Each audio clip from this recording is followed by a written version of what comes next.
inicio a la... Muy buenos días, jóvenes estudiantes. Aquí tenemos a cuarto año de la licenciatura en Química y también algunos estudiantes de primer año de Geografía Historia, de la licenciatura en Geografía Historia, todos de la Universidad Autónoma de Chiriquí. Les agradecemos pues el haberse conectado, tener pues por ahora sus micrófonos apagados hasta el periodo de preguntas y respuestas, ya que hoy nos acompaña el doctor Carlos Gómez Cuestas. Él está ahora mismo en la ciudad de Panamá, aunque él es mexicano residente acá en la ciudad de Boquete. El doctor Carlos Cuestas Gómez, aunque él es abogado de profesión, durante muchos años, 30 años, ya se ha dedicado al rescate de episodios de historia regional y local. Es un amante de la literatura histórica, pero también de la literatura en los géneros de la novela histórica. Vamos a ver si podemos irles presentando. Pueden ver algunas de sus obras: El histórico combate de San Pablo, que es un documento que recoge este episodio de la Guerra de los 1000 días. Para Daniel, que es un coleccionista de libros, Daniel, este libro está agotado. Quizás el doctor, si me da permiso, te puedo sacar una fotocopia, ¿verdad? Claro que sí. Otra de sus obras, vamos a ver en orden de publicación: Los soldados americanos en Chiriquí. Este es un documento histórico que recoge este incidente de la invasión de los estadounidenses aquí a nuestra provincia. Ah, allá tiene uno, ¿eh? De 1918 a 1920. Seguimos en otro, La Guerra de Coto. Este episodio lo presenta en este libro, Panamá y Costa Rica entre la diplomacia y la guerra. Se los pongo de lado para que vean que no son delgaditos, son bien, ¿verdad? Este documento, que es el que escribió Daniel, también es de un fragmento de la historia conocido. Cotito, crónica de un crimen olvidado, un incidente que se dio en el año 41 entre los suizo-alemanes, una colonia que se estableció en esta zona de Cotito, entre Volcán y Río Sereno, y provocó la muerte de 12 de estos ciudadanos suizo-alemanes. Un incidente con la policía de Panamá en esa época de Segunda Guerra Mundial. Este es el último que ha publicado en la línea histórica totalmente. Crónicas, historias panameñas. Para el que lo desea, Daniel, y aquí está Nelly. Hay dos de los estudiantes conectados que ya lo adquirieron, doctor. Este es un compendio de título de crónicas muy interesantes, no solo de Chiriquí, sino del país.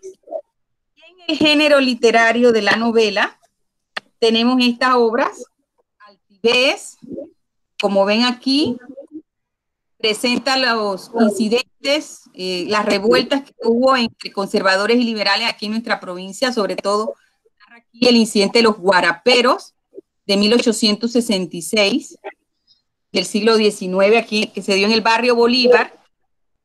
Tenemos Resistencia, que es sobre la invasión o la presencia estadounidense en 1918-1920, y Hijos de la Rebeldía, que es sobre la rebelión de los jóvenes en Cerro Tute, la provincia de Veragua, en los años 50. Los últimos tres son novelas históricas. Así que, como ven, la producción del doctor Cuestas es abundante, y por eso quería que compartiéramos con ustedes hoy el tema presencia e influencia de los Estados Unidos en Chiriquí. Él va a iniciar desde el siglo XIX, final del siglo XIX, y va a también introducirse en los primeros años del siglo XX. Así que, muy buenos días, doctor Cuestas, y gracias por aceptar pues la invitación para dialogar con estos estudiantes. Adelante. Muy buenos días, jóvenes. Muchas gracias. Siempre acepto las invitaciones que me hacen milagros, porque yo disfruto realmente con estas. Yo digo, no son ni charlas, son conversaciones con personas que aman la historia, principalmente la historia nuestra, la historia regional de Chiriquí.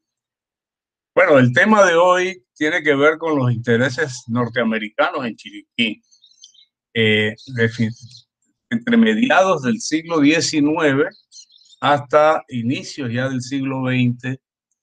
Yo diría que lo pudiéramos poner hasta 1920, 1900, sí, por ahí, porque después hay otros intereses, pero bueno, eso ya escapa, digamos, del alcance de esta participación.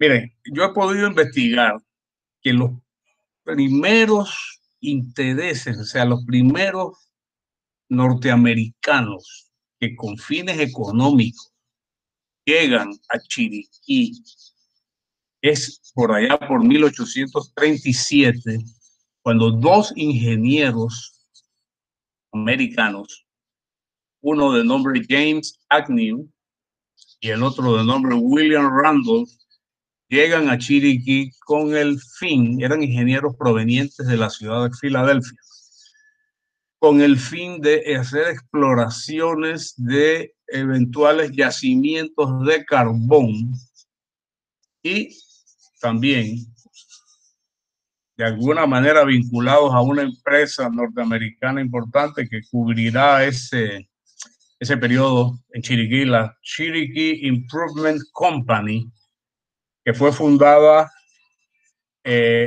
por un dinámico empresario americano llamado Ambrose Thompson, quien va a tener también alguna participación, inclusive con un proyecto del presidente Roosevelt, del presidente Lincoln, de poder, por ejemplo, traer a negros liberados de los Estados Unidos a Chiriquí.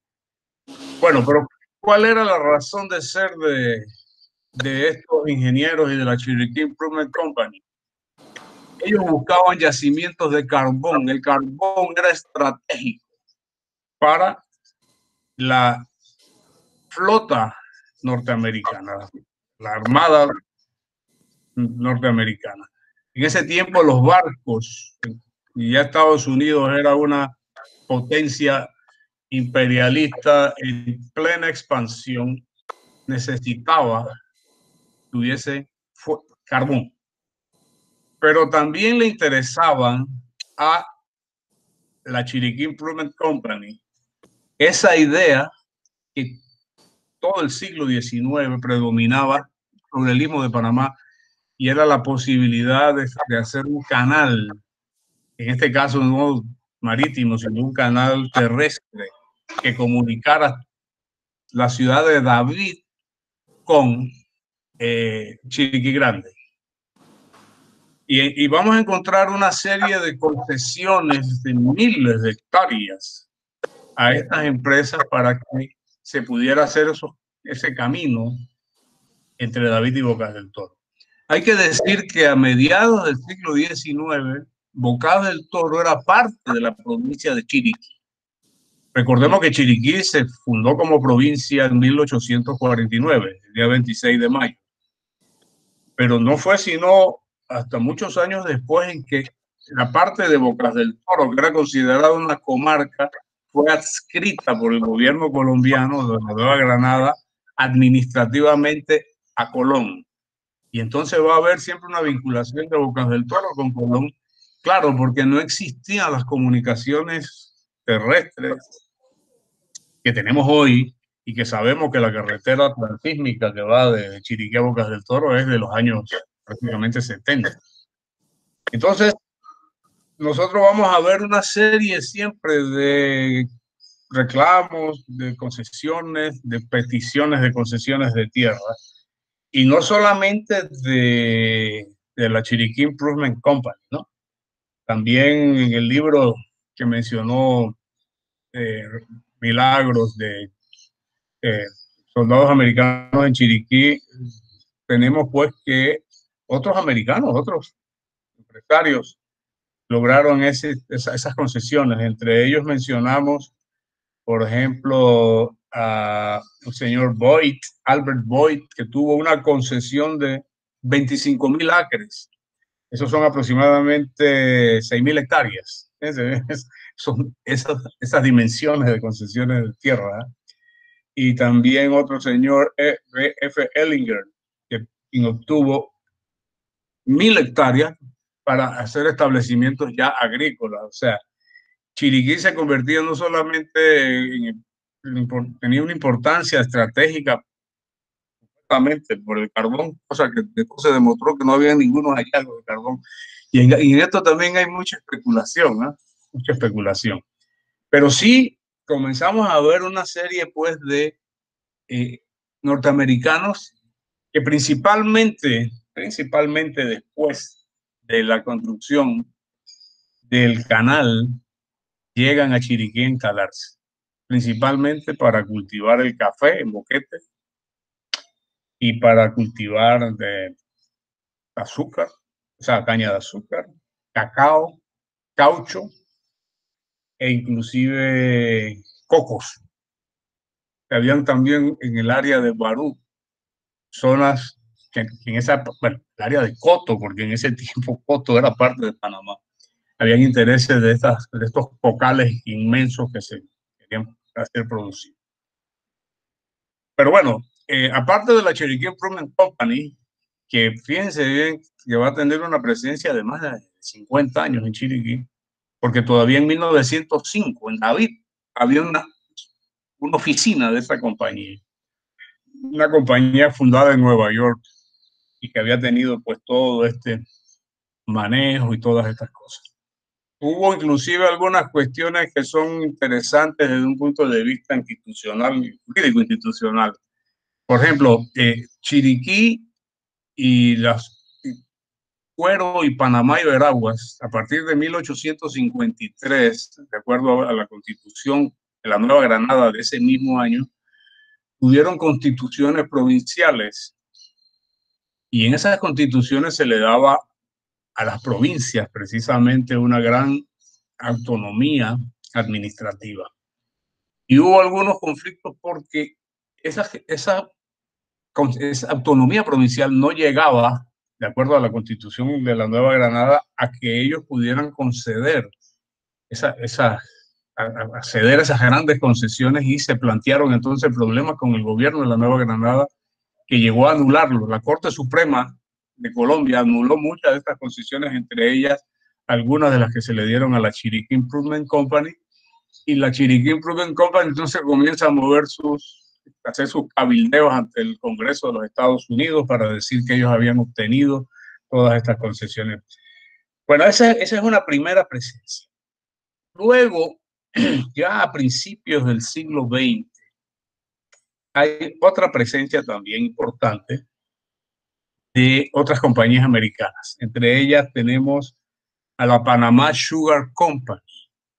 La Panama Sugar Company era una sociedad anónima organizada en el estado de Utah, y también pues y era una multinacional, porque no solamente tenía ingenios de azúcar en producción o pretendía tenerlos en Panamá, sino que ya los tenía, por ejemplo, en Cuba, en Haití e inclusive en Hawái.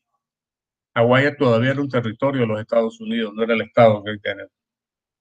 Y ellos entonces incorporan esta sociedad Panama Sugar Company, de acuerdo a las leyes de la República, y hacen fuertes inversiones de capital en el área de Alange, donde habían sembrado 600 hectáreas de caña de azúcar, de las cuales 11.000, de las 11.456 que había recibido en concesión del gobierno panameño.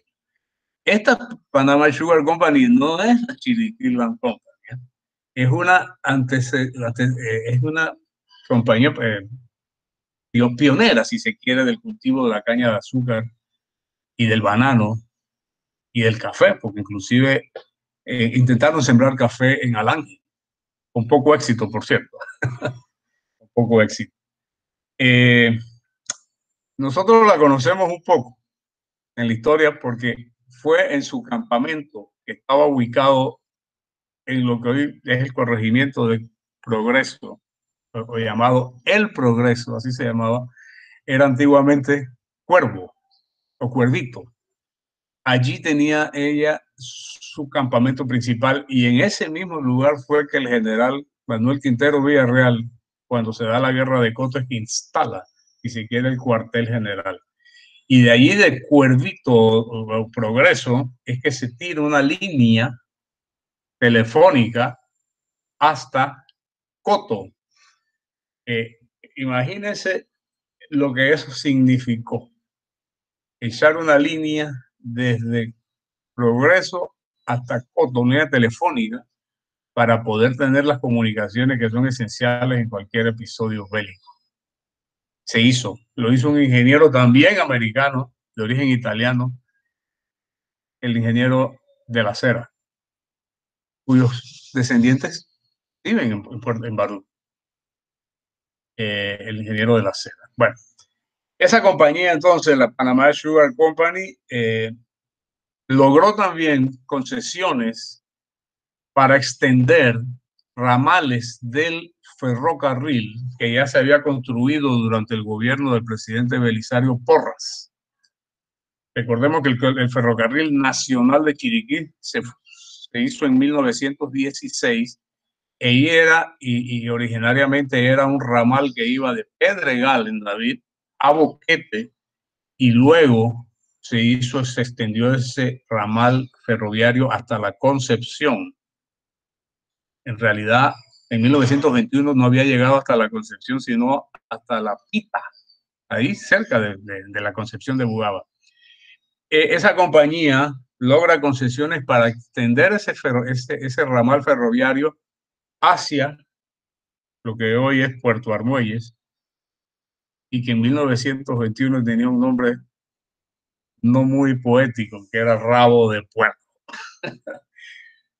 Bueno, esa fue la compañía esta. Sobre los trenes de esos trenes fue que se movilizan los soldados en la guerra de Coto, y llegaban por vía marítima a Puerto Armuelles, y de ahí se movilizaban hasta el campamento de Progreso, y algunos seguían vía tierra hacia Coto, otros daban la vuelta vía marítima, dando la vuelta a la península Burica y entrando por el Golfo Dulce hasta las márgenes del río Coto. Ese ferrocarril nos trae al conocimiento a otra compañía, porque fue la compañía que construyó el ferrocarril de Chiriquí, también con mucha inversión de capital, y es la famosa compañía de Hebert, ¿no? La compañía de H.R. Hebert Company. Roy Hebert era un ingeniero que con otros socios habían sido subcontratistas durante la construcción del Canal de Panamá. Habían hecho excavaciones en Barbacoa y en otros lugares, ¿no? Y ellos después, o durante inclusive, unos años después de que se termina la construcción del Canal de Panamá, logran un contrato con el presidente Porras para la construcción del ferrocarril de Chiriquí. Ese ferrocarril de Chiriquí, como ya más o menos lo mencioné antes, logró la construcción de más de 91.85 kilómetros, y que partía, decíamos, del puerto de Pedregal. Esa construcción del ferrocarril de Chiriquí fue estratégico para el desarrollo de la provincia de Chiriquí. Hubo proyectos de hacer inclusive ramales hacia Oriente. Yo me pregunto hoy, si se hubieran realizado esos proyectos de llevar la línea ferroviaria hacia el oriente de Chiriquí, si los distritos de Oriente no hubieran tenido también un desarrollo económico más activo, ¿no? Porque los distritos de Oriente quedaron un poco atrás en este sentido. Bueno, el gobierno panameño tuvo que utilizar dinero que tenía, tuvo que pedir que se adelantaran, tuvo que pedir un empréstito para adelantar las anualidades del canal, y tuvo que emitir bonos para poder financiar esta gran compañía, bonos que se emitieron por un total de $2.250.000, que se emitieron a través de la banca de JP Morgan en Nueva York y la National City Bank de Nueva York. Y bueno, al final se terminó la construcción del ferrocarril, que no solamente fue en la línea ferroviaria en sí, sino también la construcción del muelle que se hizo en Pedregal, además del puente sobre el río Majagua, y finalmente en 1916 se llegó a construir el ferrocarril nacional de Chiriquí. Después de la construcción del ferrocarril, ese ferrocarril fue administrado inclusive por norteamericanos. O sea, que es que ahí no solo se construía, sino que también se administraba y era realmente pues ese neocolonialismo, ese liberalismo, si se quiere, económico que dominaba toda la estructura de la República de Panamá, que había nacido demasiado frágil frente al protector que eran los Estados Unidos de la época. En cuanto a otros intereses norteamericanos en Chiriquí, ya de personas individuales, no de compañías ni de empresas como estas dos que hemos mencionado, nosotros vemos que en el área de Boquete, pero también en David, e inclusive en lugares como Dibalá, etcétera, se instalan norteamericanos y que realmente se convirtieron en grandes productores de café. Veo el caso, por ejemplo, de J.R. Thomas, que llegó a Boquete en 1895. Había llegado mucho antes. Ese fue un pionero, si se quiere, del café en el área, ¿no? Y se puso a cultivar café en Boquete. Dice el doctor Eusebio Morales que en 1907 J.R. Thomas ya poseía 3 plantaciones de café con más de 75,000 árboles de café en plena producción. Tenía una casa habitada con todo género de comodidades para la familia, 19 casas en las plantaciones que son para los trabajadores normalmente indígenas, como todavía sucede hoy, y tenía cerca de 300 hectáreas en Boquete. Su finca estaba, bueno, tierras altas, tenía también potreros, tenía ganado. Dice que en 1912 J.R. Thomas producía un poco más del 10% del total de toda la producción cafetalera, que se calculaba en estos años en 6,000 quintales de café.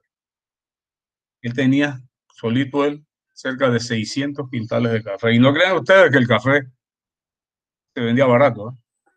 El café se vendía en oro, dólares oro, a la zona del canal principalmente. Y tenían grandes ganancias, grandes ganancias. Otro gran cafetalero, también empresario, también pionero de Boquete fue James Fleming Denham, que todavía tiene sus descendientes en el área de Boquete. Él llega a Chiriquí en 1898, procedente de California. Ustedes saben que en Boquete hay un lugar que se llama Palo Alto, ¿verdad? ¿Y por qué se llama Palo Alto? Porque precisamente esa es una ciudad ubicada en California, de donde provenía Denham. Denham tenía tenía casi 750 acres. Un acre es la cuarta parte de una hectárea. Tenía 54,000 plantas de café en 1907, de las cuales 49,000 estaban en plena producción. Le daba una cosecha de 800 quintales. Estaban cultivados en su totalidad de café. Tenía 200, un poco como casi 100 hectáreas en pastos artificiales. Y tenía edificios para alojar 250 trabajadores. En 1914, la cosecha de café de Denham alcanzó un récord de 2.200 quintales, equivalentes a 220,000 libras, o sea, 110 toneladas, que se vendían entre 19 a 20 centavos la libra, 19 a 20 centavos de dólar la libra, lo que le dio un ingreso en dólares oro neto de $20,000 de 1914. Eso era mucho dinero entonces, muchísimo dinero. Además tenía finca, tenía también tiendas en Boquete y también en David. Denham se dedicó a la ganadería, tenía una finca muy importante llamada Las Huacas, de cerca de 1,000 y tantas hectáreas, que había adquirido precisamente de la familia de Ovaldía y había comenzado ya entonces a mejorar la producción pecuaria mediante la importación de sementales de raza. Todas estas propiedades las tenía en títulos de propiedad y estaban libres de gravámenes, o sea, no es que tenía posesiones. Denham era uno de los hombres más ricos de Chiriquí. Murió asesinado en 1918, según los autos procesales, por el mandador de la finca.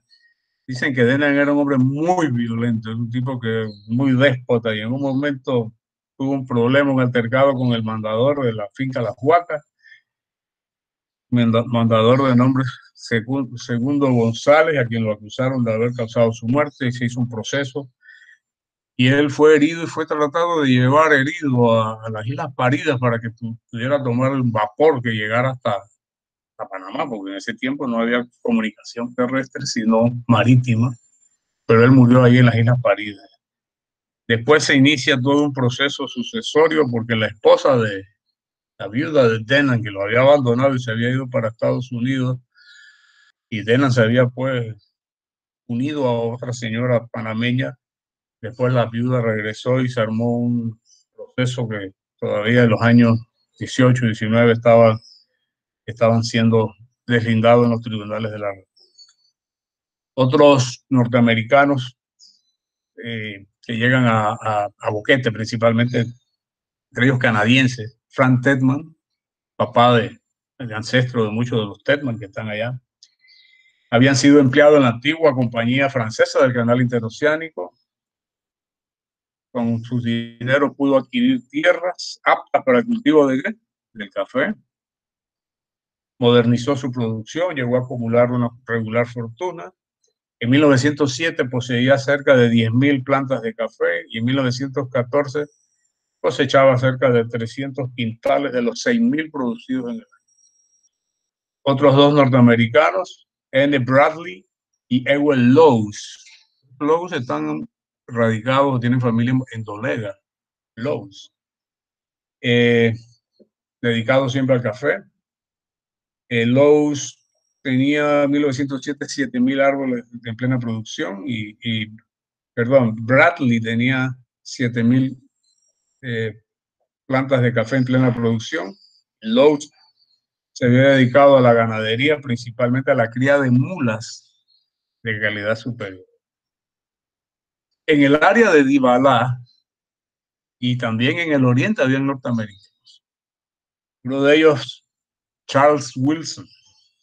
Charles Wilson es mencionado por el general Quintero Villarreal cuando el general Quintero Villarreal en 1902 se moviliza desde Tonosí, en Búcaro.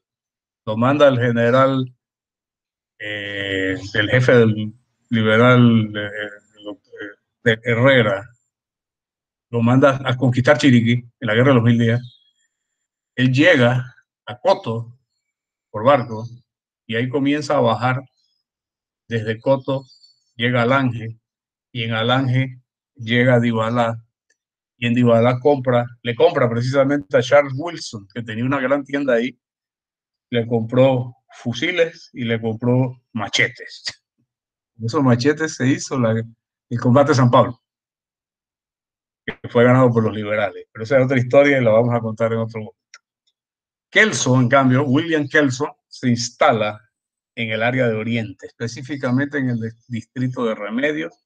Se dedicó a la agricultura y a la ganadería y sus descendientes.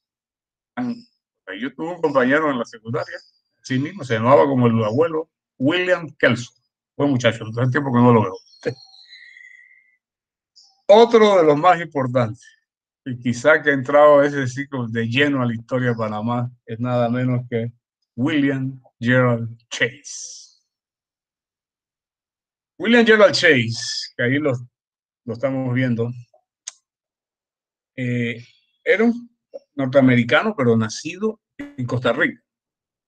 Él comenzó a trabajar con la compañía, en la United Fruit Company, que dicho sea de paso, en esa época estaba funcionando en Bocas del Toro, no en Chiriquí todavía. En Chiriquí comenzará a funcionar a partir de 1927. Él logra convertirse quizás en el mayor latifundista de la provincia al adquirir de la familia de Obaldía Jované una posesión, porque no era un título de propiedad, de más de 50.000 hectáreas.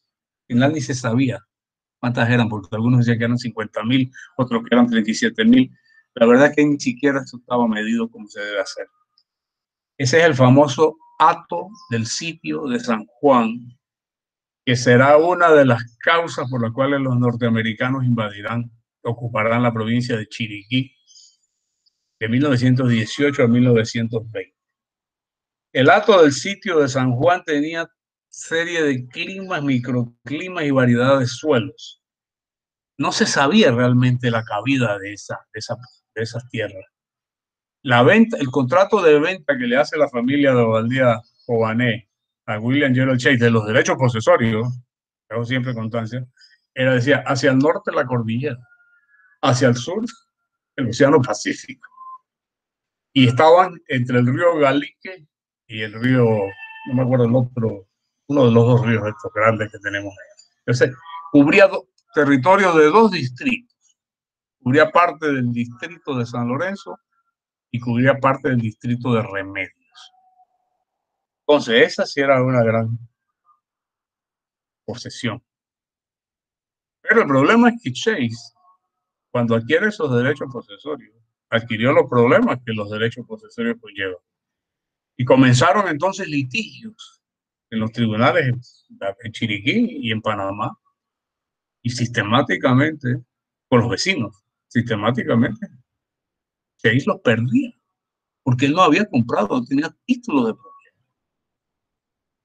Y habían colindantes con él que tenían también derechos posesorios quizás tan antiguos como el mismo Chase había adquirido.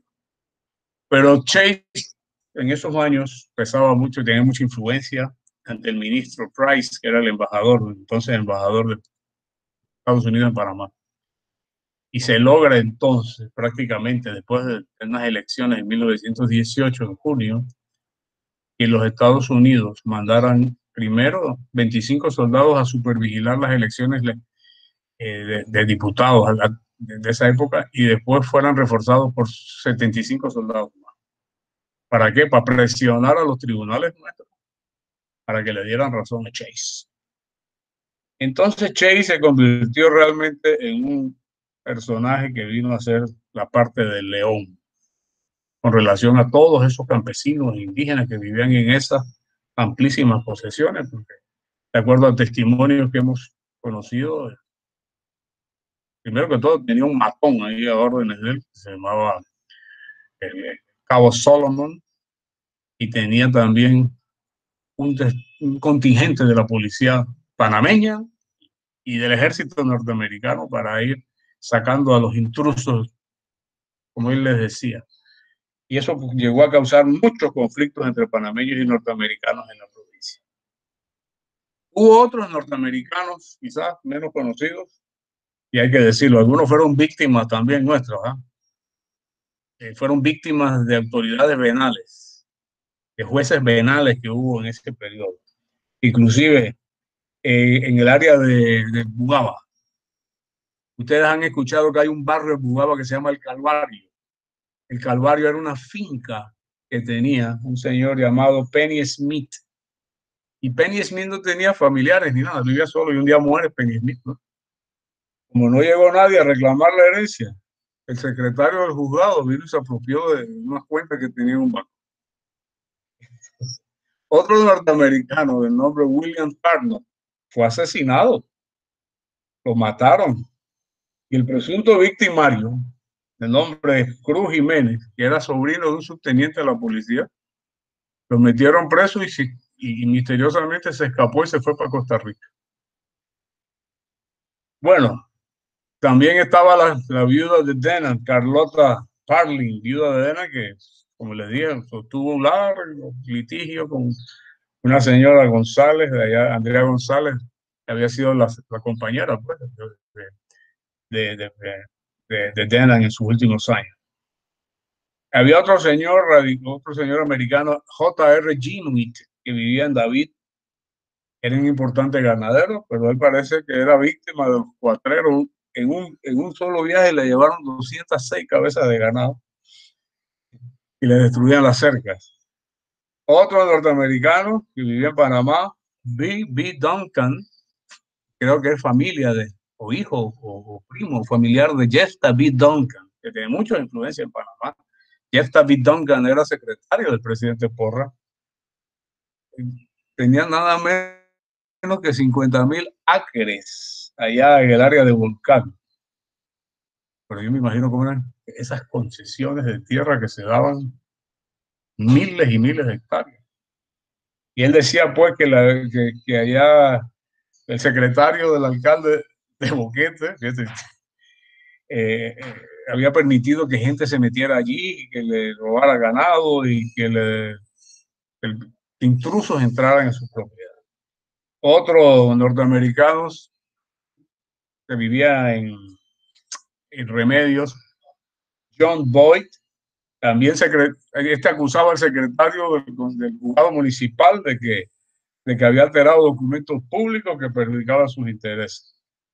Theodore Thompson, que había trabajado en el departamento de contabilidad de la United Fruit Company, tenía también litigios con otros importantes empresarios panameños, como el señor Enrique Halfen. Era una de las compañías, eran de origen francés, pero bueno, eran ya panameños. Tenían también conflictos normales que se dan en los tribunales. En los tribunales panameños habían conflictos judiciales entre norteamericanos y panameños, pero también habían conflictos entre norteamericanos. Parece ser que el amigo eh, Chase, como que no le gustaba pagar las deudas y quedó debiéndole $4,976 por servicios profesionales precisamente a Theodore Thompson.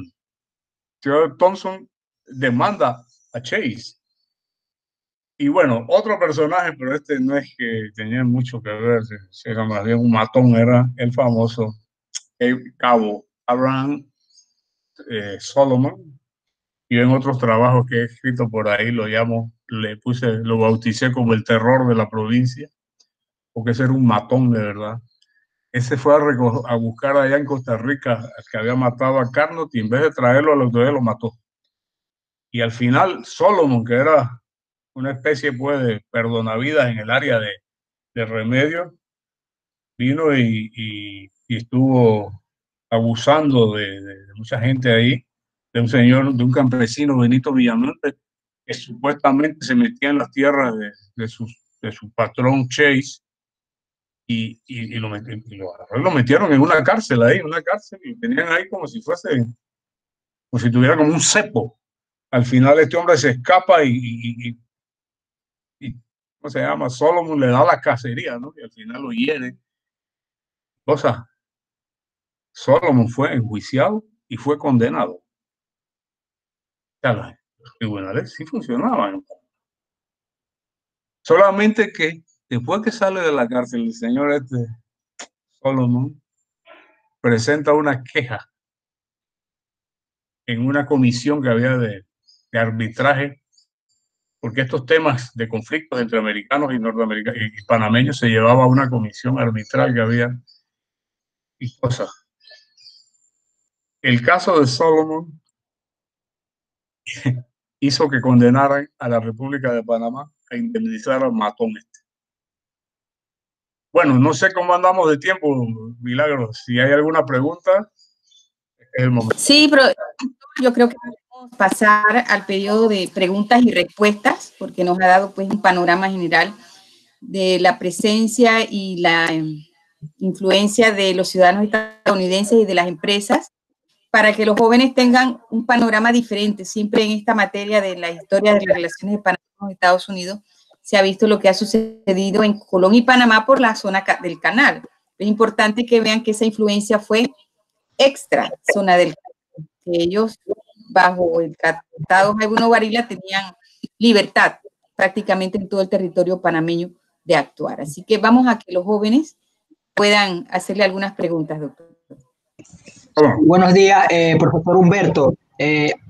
Soy Ángel y quisiera hacer una pregunta. Es la siguiente, acerca de la estadía norteamericana en el territorio. Quiere decir que muchos de los apellidos estadounidenses proceden de estos ciudadanos que vinieron a hacer negocios y se quedaron aquí formando familias. Sí, correcto. Muchos, inclusive, miren, este señor James Agnew llegó a ser gobernador de Chiriquí. Él se casa, se entronca con la familia Gallegos, que era la familia, estoy hablando de mediados del siglo XIX. La familia Gallegos era la más importante económicamente y políticamente en Chiriquí.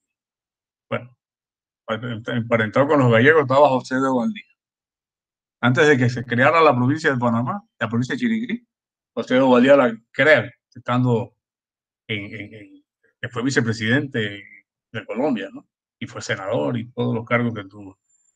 Pero antes de crear la provincia de Chiriquí, él llega a Chiriquí, casa con una hija del señor Gallegos. El expresidente de Colombia, Rafael Núñez, también estaba casado con una gallega. Y James Agnew no se podía quedar atrás y se casó también con una señora gallego Sanguinetti y entró en el clan de Bobaldía, en el clan gallego, y llega a tener mucha influencia, inclusive, repito, en las primeras elecciones que se hacían de gobernadores, de acuerdo a la constitución de la Nueva Granada de 1853, James Agnew es elegido gobernador de Chile. Y eso es criticado por Justo Arosemena. Si ustedes leen el Estado Federal, hay una parte donde él dice, independientemente de los méritos personales, criticando el sistema de las provincias, que Justo Arosemena tenía contradicciones. Justo Arosemena participa en la elaboración de la Constitución de 1853, en la Nueva Granada. Y él también participa y considera que se le debe dar poder a las provincias. Pero después, cuando las provincias comienzan a hacer elecciones y a hacer cosas, entonces él dice, esto está mal. Pero él dice, independientemente de los méritos personales que tenga el señor, no menciona nombres, sabemos que James Agnew, que todavía es elegido sin haber adquirido la ciudadanía granadina, entonces. Hay otras familias más, obviamente. En el caso de la ocupación norteamericana, ya tuvieron 2 años solamente. Pero ya que habían familias obviamente vinculadas a los norteamericanos. En el área de Boquete, como les decían antes, los Denham, los descendientes de Denham, los descendientes de Kelso, allá, los descendientes de Wilson, los descendientes, no sé, otras familias norteamericanas. Thomas en Boquete, muchos años, Thomas. Solamente norteamericanos, habían otras familias también, ¿no? Otras familias extranjeras. Así que sí, ellos llegan y se instalan y se incorporan, ¿no? Y al final ya James Denham no se llamaba James Denham, sino Santiago, perdón, no, James Agnew ya no se llamaba James Agnew, sino Santiago Agnew, porque James es Santiago. Buenos días. Le tengo una pregunta. Ajá. Con respecto a la mayoría de los estadounidenses, actuaron de manera etnocentrista contra los chiricanos. Sí, había algo de eso, había en los años de la ocupación. Estoy hablando de la ocupación, pero quizás antes había cierta presunción de superioridad. Eso se tenía, eso se ve clarito en los documentos. Los norteamericanos pensaban que ellos venían a hacernos el bien, pues, y que nosotros éramos unos incapaces y éramos como unos niños que no teníamos raciocinio y había mucho de eso. Pero también hubo gente en Chiriquí estaba contenta con eso, que estaba feliz que hubieran venido los norteamericanos. O sea que panameños accidentales, porque han nacido en Panamá, han existido siempre. Estaban felices, pues, porque nos ocupaban. Inclusive cuando hubo un rumor de que se iban los americanos, salieron recogiendo firmas para que no se fueran. Otros no. Otros se oponían abiertamente a eso. El alcalde Ismael Candanedo se oponía. Eh, Inclusive los norteamericanos discriminaban a sus propios connacionales. En Chiriquí hay una familia Kraus, de origen alemán, pero él era norteamericano, el señor Kraus, y Kraus, solamente por haber dado una opinión en la Primera Guerra Mundial de que Alemania iba a vencer a los aliados, iba a vencer a Estados Unidos, hombre, a Kraus lo metieron en una lista negra y no podía ni siquiera, lo tenían en esas listas negras que ellos han tenido por muchos años en los Estados Unidos. En los años 50 en el macartismo había listas negras también. Y hay listas negras, continúa a haber listas negras y listas Clinton y muchas listas. Todavía en Europa tenemos esas listas que colocan a Panamá en esa situación. Entonces sí había una cierta mentalidad en esa época de que nosotros no podíamos valernos por nosotros mismos y que éramos como si fueran unos infantes. Hablo de la República de Panamá. Buenos días, señor Cuestas. Ahí podríamos también aportar el hecho de que fueron las mismas autoridades panameñas las que a veces pedían la intervención estadounidense. En esta invasión del año 18 a 1920 aquí en Chiriquí, fue el presidente el que solicitó que las fuerzas estadounidenses se retiraran de la zona del canal y viniesen a ocupar Chiriquí para supervigilar las elecciones para diputados, ¿no? de ese año. Y se quedaron 2 años. Algo que debió ser por poco tiempo, lo ejercieron pues por 2 años más. Así es. Iba a preguntar a Daniel. Sí, también le iba a comentar algo acerca de lo que dijo el señor Kraus. Casualmente es el papá del esposo de mi abuela. Así es. Sí, yo directamente no estoy emparentado con él porque ya viene siendo padrastro de mi mamá, pero sí,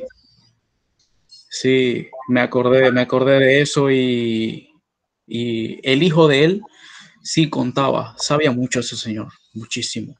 Él contaba cómo, qué había ocurrido con ese señor Kraus que usted mencionó y cómo él era muy estricto y los educaba en su casa. Él les enseñaba inglés y era muy, muy estricto con todo eso. Mi pregunta era con respecto a estas primeras personas estadounidenses que llegan a las tierras de Boquete, que me imagino que en ese tiempo un poco deshabitadas, pagaban algo con respecto a esas a las concesiones. Con la concesión tal vez sí porque eran negociados, pero digo, esos que llegaban hasta allá, que de repente no negociaban con nadie, llegaban, decían esto es mío, ponían una cerca y comenzaba a funcionar el negocio. No, yo no creo que tampoco era así la cosa. ya nosotros, nosotros éramos parte de Colombia, de la República de Colombia. Ya a finales del siglo XIX y principios del siglo XX, ya las leyes estaban bastante, el sistema jurídico estaba bastante establecido. Y muchos de ellos ya tenían dinero que habían hecho, traían capitales. Y muchas veces compraban, eran derechos posesorios, realizaban contratos. No es que venían y se instalaban. Y es por eso. Los que sí de alguna manera, vamos a decir así, colonizaron Boquete, fueron los campesinos de Dolega. Los campesinos de Dolega, guiados por un gran boqueteño que no me acuerdo ahorita mismo el nombre, que organizó a los campesinos y Nicolás Rodríguez, que era un guarapero pequeño. Uno de los guaraperos, Nicolás Rodríguez, que por cierto fue como el que crió a Domingo H. Turner, imagínense. Porque Domingo H. Turner era dolegueño. y ellos llegaron inclusive a tener juicios en Colombia y los ganaron a otros latifundistas también, como los Lambert. Porque no solamente había norteamericanos, también estaban los franceses, estaban los Lambert, estaban los Halford, estaban los, ¿cómo se llaman? Los Lescure. En los libros de historia de Chiriquí, en el libro que se publicó para el centenario de Chiriquí en 1949, están las historias de todos ellos. Habían algunos hasta nobles, como los de Dianur. Doctor, quisiera aportar para los que no conocen, y voy a hacerle un poco de propaganda a mi libro, que es un orgullo para mí, ¿verdad? Boquete, rasgos de su historia, que está ahora en su segunda reedición, porque su primer tiraje de 3.000 ejemplares en el 2001 se agotó. Es una obra de 400 páginas, Daniel, si no lo conoces, y presenta la información de estos pioneros, los extranjeros, los nacionales, porque siempre la gente destaca la presencia foránea en Boquete, como los colonizadores, y no. Mencionó el doctor, fueron los dolegueños los que interpusieron las reclamaciones ante el gobierno colombiano para explotar y trabajar las tierras del Bajo Boquete, que estaban en manos de los grandes latifundistas como los Lambert y Duncan. Y también habían ingleses, estaba Turner, estaban los Boutet, que eran franceses. Así que en este documento se habla de esta presencia dolegueña, de gente de Caldera, gente de otros puntos que fueron los primeros, mujeres también, mujeres colonizadoras, incluso indígenas de sangre dorada, como Blasina Zamudio. Ellas llegaron ahí primero que algunos extranjeros, pero siempre pues se destaca el papel de los foráneos en este proceso de colonización de Boquete. Sí, eso es cierto. Ellos, las propiedades que compraron, me imagino que las habrán comprado como derechos posesorios, pero después las titulaban. Yo mencioné el caso de Tennant. Tennant tenía totalmente saneado todas sus propiedades.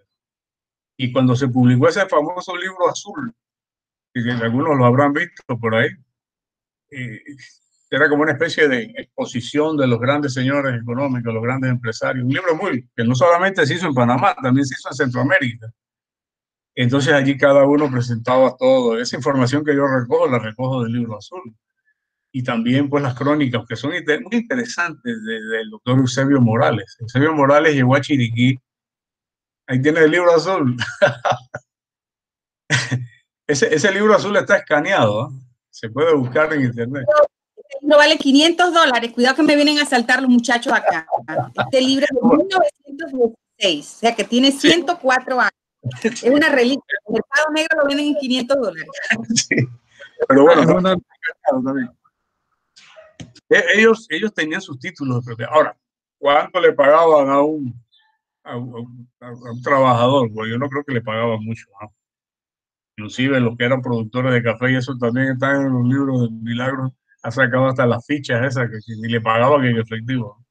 Eso fue algo que había conversado también con la profesora hace algún tiempo, de que el uso de las fichas y cómo iba, que de repente les daban parte de su salario en eso, y también para consumir de lo que ellos tenían dentro de sus negocios, le daban parte pago en las fichas.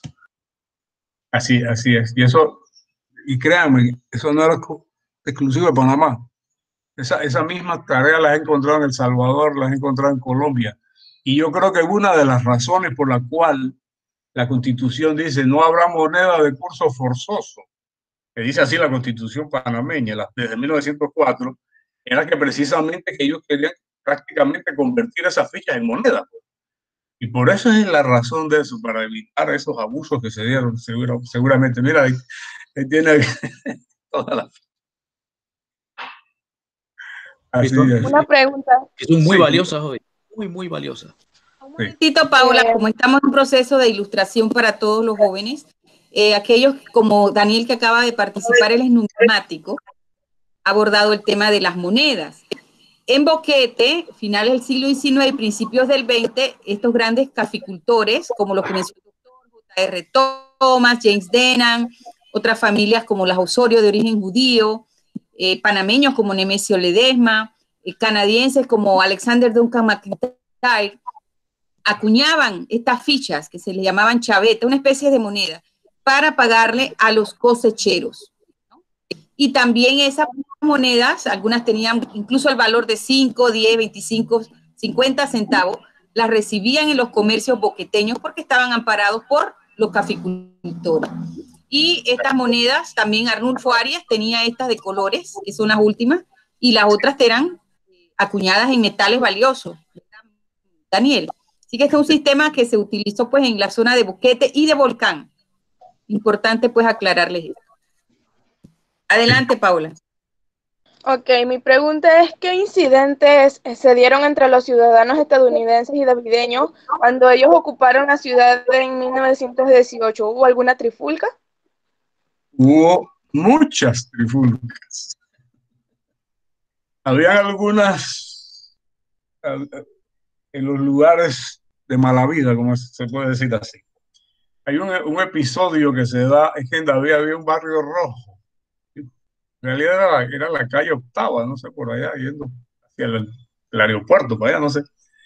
Y había unas casas, pues, vamos a decir, pues, de mujeres de mal vivir ahí. Y entonces una vez se dio un caso de unos parroquianos chiricanos que estaban ahí pues, departiendo con estas señoras, y llegaron unos norteamericanos y comenzaron a quitarle las mujeres y se armó una pelea ahí. Que tuvo que venir el contingente y disparar y corretear a la gente. Ese es uno. Eso terminó en la alcaldía y al final multaron a los panameños. Parece que los panameños comenzaron la cosa. Fue al revés, no sé. Eso terminó en la alcaldía. Hubo otro episodio, también mucho más grave. 2 soldados borrachos americanos se meten en el correo en David.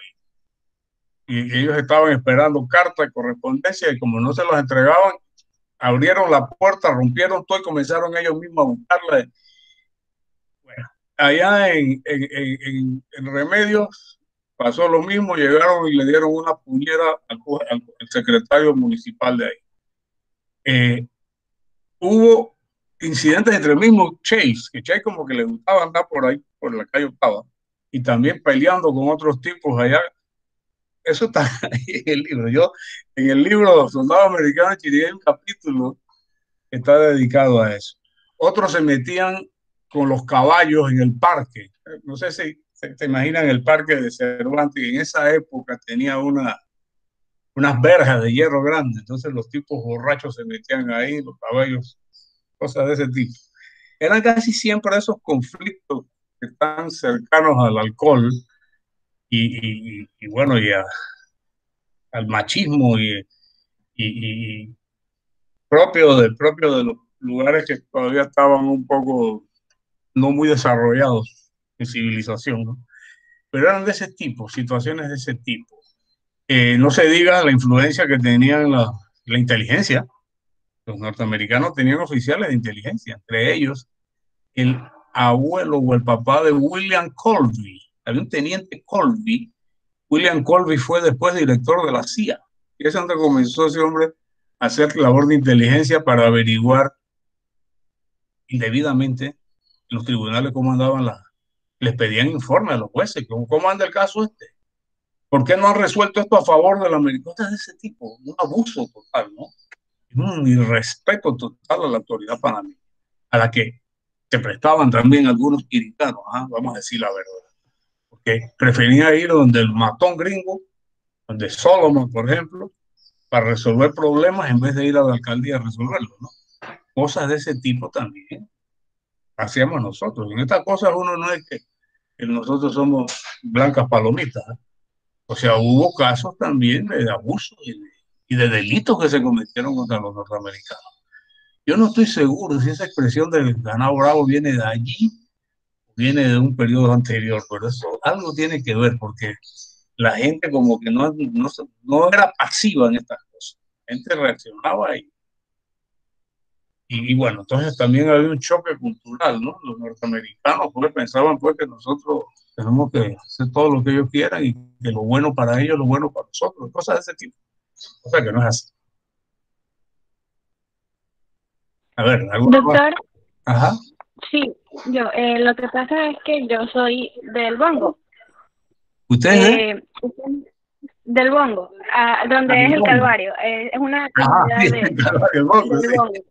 Entonces, quería saber si me podría decir un poco más acerca de esa historia, porque me interesa, ya que es de mi comunidad. Hay que ser una finca que tenía un señor llamado Penny Smith. Todo eso por allí, antes que quizás habían caseríos, ¿no? Pero todo eso fundamentalmente en una finca de este señor Penny Smith. Y Penny Smith se muere, pues. Bueno, nos vamos a morir todos. Pero no dejó herederos ni nada, sino que dejó unas cuentas allí en un banco. Y esa finca del Calvario, como no había nadie, llegaron unos señores ahí y las usurparon, inclusive familias importantes de Chiriquí. Y después entonces cuando los gringos andaban ocupando y andaban averiguando, el señor este que compró, usurpó esa propiedad, andaba desesperado para venderlo, para decir que no tenía nada que ver con eso. O sea, hubo, y hay que aceptarlo, abusos también de parte panameña. ¿No creen ustedes que repito, que nuestro pobrecito, que hubo de lado y lado? Los norteamericanos, los soldados, la mayor parte eran de Texas, tipos que eran racistas, odiaban a los mexicanos. Texas es un estado racista, la mayor parte de los soldados americanos eran de Texas. Fíjate que los oficiales eran puertorriqueños, por aquello del idioma, de poder, ¿cómo se llama? Comunicar con las autoridades. Pero tenían un nivel más alto de educación. Inclusive Solomon, que había nacido en Rusia, era de origen ruso, pero había crecido en Texas. Entonces mandaron a los tejanos, a los rangers acá para poner orden en Chiriquí, que se necesitaba un poco de orden. Y eso que acaba de decir puede dar un poco de luz en los conflictos, porque incluso al día de hoy Texas todavía mantiene esa fama, los Rangers, y de cómo son ellos, cómo manejan los casos, prácticamente sin piedad. O sea, ellos todavía, ya pena de muerte, sí, hay que matarlo, mátenlo. Sí, así. Sí. Yo quiero aclarar una duda personal. Yo tengo un libro que dice Panamá, Fuerzas Armadas y Política de Renato Pereira. Ah, sí, bueno. Pero en la parte de arriba me llamó la atención un día revisando, dice Dr. Carlos H. Cuesta, julio del 79. Puede haber sido, digo, no sé, el libro. Daniel, ¿está manuscrito? Bueno, si lo acerca un poquito más, esa es mi firma. ¿Y por qué está? ¿Será que, no sé, y ese libro como aquí? Ese es mi firma, sí, pero no. Yo tuve ese libro, yo creo. Por eso es mi pregunta. Yo muchos libros los he donado, no sé. No, el doctor nos regala el programa, pero yo no te lo he dado a ti, Daniel. Tenemos una pregunta por parte de Rigoberto. No, sí, seguramente yo de los muchos que yo doné, porque yo no puedo tener tantos libros en la casa. Después que los lees, ponlo a circular. Si no, no me dejan tenerlo tampoco. ¿Alguna otra pregunta, jóvenes? Sí, buenos días, doctor Humberto. La pregunta es la siguiente. ¿Esa fue la época del cateterismo? O sea, ¿hubo incidentes con los estadounidenses por eso? Del cuatrerismo. Cuatrerismo. Sí. Esa era una de las quejas que los norteamericanos tenían. Ellos decían que Chiriquí, por el cuatrerismo era un flagelo, no solo de los panameños o de los ganaderos panameños, sino también de los norteamericanos, sí. Y entonces inclusive el cuatrerismo había cuatrerismo, claro que había cuatrerismo. Aquí se llevaban ganados, vacas, terneros, potrillos de todos los distritos de Panamá. Y entonces la policía venía y organizaba batidas, ¿no? Que tenían que ir a caballo, obviamente. Yo le hacía el comentario a Milagro de Nantes, que había una policía montada, pero como siempre, ¿no? La policía no tenía suficientes caballos y suficientes viáticos, porque el viático suponía lo que le daban del almuerzo al policía, más el forraje por caballo, porque el caballo tenía que comer también. Entonces muchas veces los ganaderos normalmente los panameños venían y le apoyaban con caballos y forraje, y a veces hacían barridas, pero grandes. En Oriente hubo muchas, una de las cuales criticaba el don Federico Sagel. Dice que una vez llegó el capitán Grimaldo, que era el jefe de la policía, se llevó preso a todo el mundo, mujeres, niños, todos, porque dicen que eran cuatreros. Se llevaron al jefe de los cuatreros, que era un señor que era ciego. Dice que él era ciego, pero era cuatrero también. No, eso está lleno de anécdotas.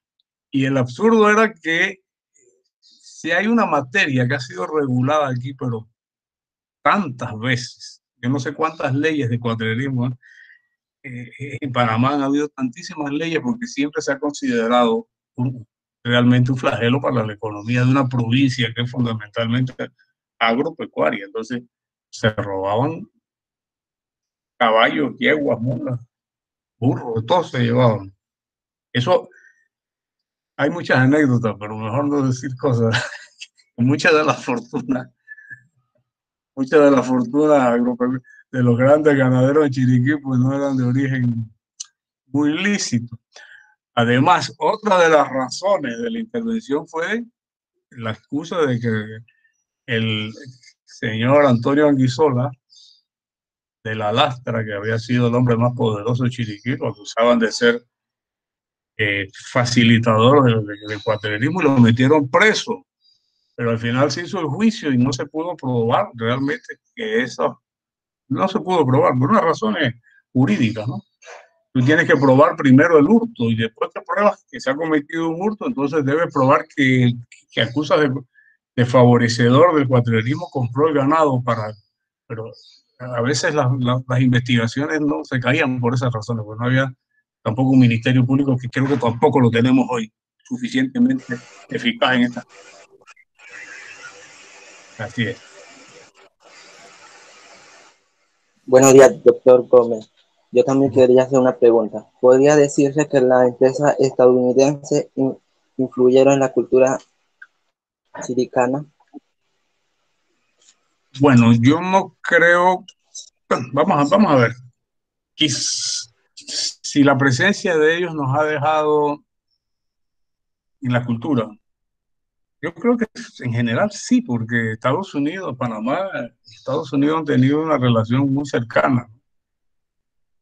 Ahora bien, a nivel de la provincia, no estoy tan seguro, no sé. No creo que esa invasión, esa ocupación vino a hacer nada bueno por Chiriquí. Eso vino fue a agravar los problemas que ya teníamos. Ahora, Estados Unidos se veía en esos años como el paladín de la justicia, donde todo funciona, todavía, no solo en esos años, ¿no?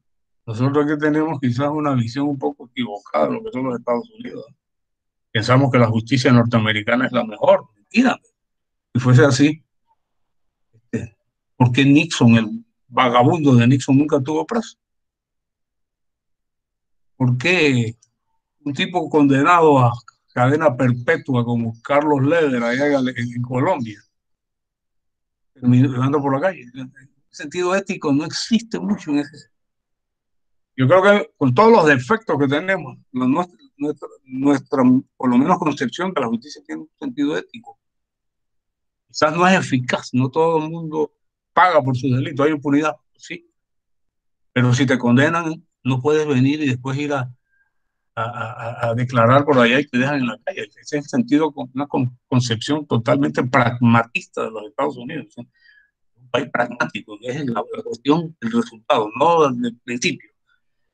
Entonces tenemos esa idea, y en esa época se tenía más todavía. Después de la Primera Guerra Mundial es que Estados Unidos se convierte en la gran potencia. Había vencido a todas las decadentes potencias europeas, ¿no? Había anexado a la mitad de México. El mar Caribe era un mare nostrum, así como los romanos. Entonces había una gran admiración por el desarrollo tecnológico, quizás. Pero en la cultura, no lo sé, quizás sea un tema que se pudiera profundizar, ¿no? Quizás sí. Yo creo que en la ciudad Quiero mencionar que hay una empresa que sí marcó una impronta de Panamá, porque hablamos de Bocas del Toro y Chiriquí Company. Sí. Vendrían con el establecimiento de sus castas sociales hasta cierto punto, porque crearon la zona donde vivían los ciudadanos estadounidenses, los administrativos, el Spanish Town, que era para otro tipo de personal, y el Silver Town, el tercer. O sea que ellos en el tiempo, los 80 años que estuvieron ahí emplazados en la zona de Muelles y que pervivieron más tiempo en Bocas del Toro, quizás la influencia de ellos en términos culturales, en términos de economía, porque le pagaban incluso a los trabajadores de diferentes maneras, el sistema educativo para los estudiantes de la zona, estamos hablando no de la zona del casino, la zona de Puerto Armuelles, porque ahí también hubo una zona. Los estudiantes de química, porque hemos dado esa clase, y jerarquizar el sistema de vida en el área de Puerto Armuelles, y quizás ahí la presencia de ellos todavía está presente, que hasta el rezago mental, con la disculpa de algunos de Puerto Armuelles, está ahí todavía, ¿no? De que se consideraban ciudadanos de segunda clase cuando la United Fruit Company estuvo ahí.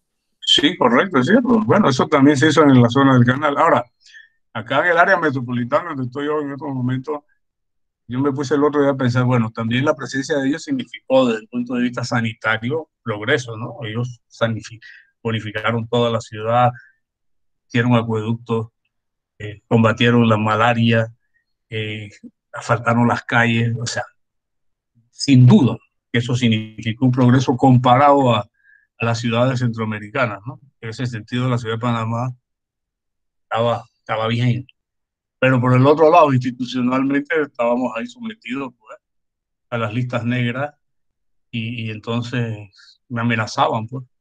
Si te portas mal, voy y te pego la queja allá, pues, al gobernador y cosas de esas, pero también instituyeron aquí la discriminación. El solo hecho de que la zona del canal tuviera la legislación del estado de Luisiana, del sur de Estados Unidos, que es un área totalmente históricamente racista. El Silver Roll y el Gold Roll, entonces habían, eso que tú dices, una jerarquización social y económica. Aquí, pues, no se podía uno bañar aquí en lo que se llama la calzada de Amadores, eran playas para ellos. Los comisariatos eran sentidos de privilegio solamente. Así es. Bueno, esa ilustración. Entonces había algo de eso, ¿no? El que tenía conexiones con la zona era micrófono cerrado. ¿Perdón?